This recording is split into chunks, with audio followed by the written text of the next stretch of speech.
The patients are on the pavement outside, on the street. In winter, they're on the street. फिर हमें high court में जाना पड़ा, high court और supreme court में जाना पड़ा. And Supreme Court gave an order कि in AIIMS you make a special shelter for the patients in AIIMS. So now they are inside a shelter from our case in Supreme Court. Supreme Court judge saw that patients with heart problems and serious problems, they were living on the pavement in Delhi, ठंड के मौसम में. So the Supreme Court passed an order. Now AIIMS has a shelter for the patients. So law is a very powerful instrument. And on health rights, I guarantee you, please believe me when I say, you will have 80% success rate. Well prepared cases, you will have 80% success rate in this country. And Supreme Court will not close the doors on you. Supreme Court will hear you because the Supreme Court can see the breakdown of our health system everywhere. Today also during the program, towards the end of the program, somewhere we will do a refresher session. I think we have our coordinators Carla and Kerry at the back, and KK Rai also will join, and we'll have 1-2 of our other lawyers also there. We'll do a short refresher session on how to do a PIL. It is the simplest of all things, our PIL, simplest of all things. And main thing is that the activist group that is doing the PIL, they must draft a document on facts. हकीकतें लिखना अच्छी तरह से, हकीकतें सामने लाना. In a PIL there is hardly any law. Don't worry about law. जरूरी नहीं है कि आर्टिकल 21 ये है, आर्टिकल 14 ये जजमेंट है, वो जजमेंट है. जरूरी नहीं है कि जजमेंट देना. Mainly you put the facts properly. Suppose a woman is dying because she has not been operated. You put the facts properly in chronological order. Together with all your documents, any photographs that you have, that is all that is needed for PIL. And I can tell you in our office when we do a PIL, we tell the group, you please come with your document. So then they come with 20-page document. उस document में सारे letters है जो सरकार को लिखी है, all the annexures, कुछ fact finding report है, कुछ photographs है वगैरह वगैरह. Then they get surprised when I draft the petition. I draft the petition in exactly 1 hour. Full, all the facts I take. I don't change the language. I don't change one word. जरूरी नहीं है कि your order लिखना उसमें, जरूरी नहीं है कि I submit वगैरह वगैरह. जरूरी नहीं है कि you don't have to put any legal भाषा in your PIL. Just like you write a normal report, like you write a normal fact-finding report, I take everything like that. Then my colleagues will do numbering of the paragraphs. Then we ask, कि क्या चाहिए आपको court से? What do you want from the court? Then they say, we want operation to be done free of charge. Then Madhya Pradesh, they said, we want a blood bank. There is no blood here. Madhya Pradesh, they said, there is no doctor here. The doctors are not here. Then Bihar, they said, there are no drugs in the PHCs, CHCs. So that order will come.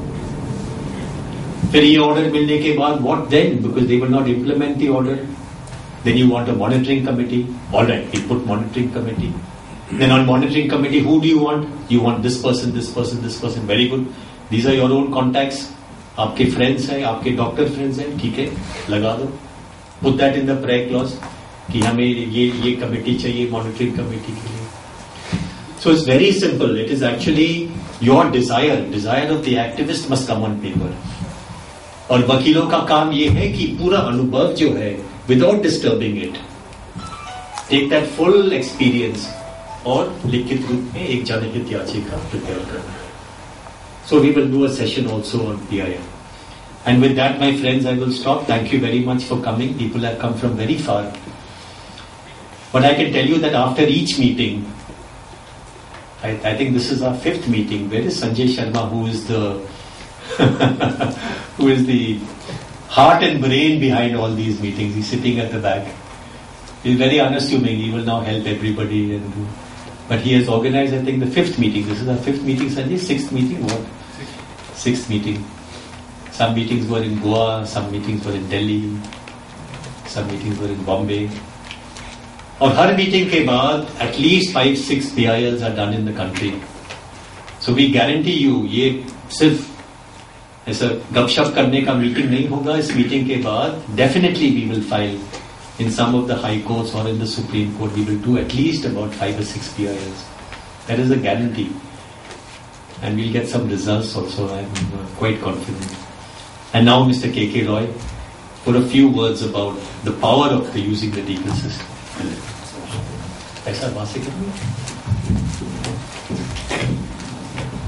साथियों, human rights law network की ओर से आप लोगों का स्वागत है.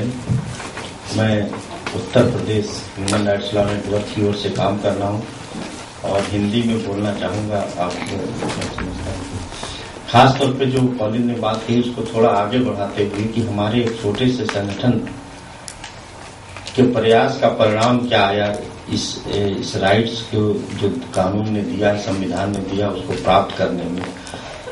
और गौर करने वाली बात है कि जब हम रिप्रोडक्टिव राइट्स की बात करते हैं, उत्तर प्रदेश में सड़क पे हो रहे प्रसव की घटनाओं में हस्तक्षेप करने की बात करते हैं, तो ये ध्यान रखना चाहिए कि ज्यादातर जो महिलाएं हैं वो समाज के बहुत गरीब तबके की, दलित वर्ग की महिलाएं हैं, पिछड़े वर्ग की महिलाएं हैं और ग्रामीण इलाकों की महिलाएं हैं, जिनको स्वास्थ्य सेवाओं का सीधा लाभ नहीं मिल पाता. जबकि उत्तर प्रदेश में करोड़ों रुपए जननी सुरक्षा योजना और NHRM, आप लोगों को सबको मालूम होगा कि NRHM का कितना बड़ा घोटाला और कितने IAS अफसर जेल में है, मंत्री भगोड़े घोषित किए हैं. ये सारी उन्हीं योजनाओं के पैसे के लूट के पीछे का था. हम लोगों ने जो ह्यूमन राइट्स लॉ नेटवर्क का काम शुरू किया उसमें इस क्षेत्र में रिप्रोडक्टिव राइट्स में, तो हम लोगों के मददगार एडवोकेट्स के साथ एक्टिविस्ट थे, ऑर्गेनाइजेशंस थे, बहुत सारे महिला संगठन, बहुत सारे मानवाधिकार संगठन और बहुत सारे ह्यूमन राइट के लिए सेंसिटिव लॉयर्स जो हमारे छोटे छोटे जिले में हैं, उन लोगों से हम लोगों ने मदद लिया. एक छोटी सी घटना जिसमें कॉलिन साहब भी इन्वॉल्व थे.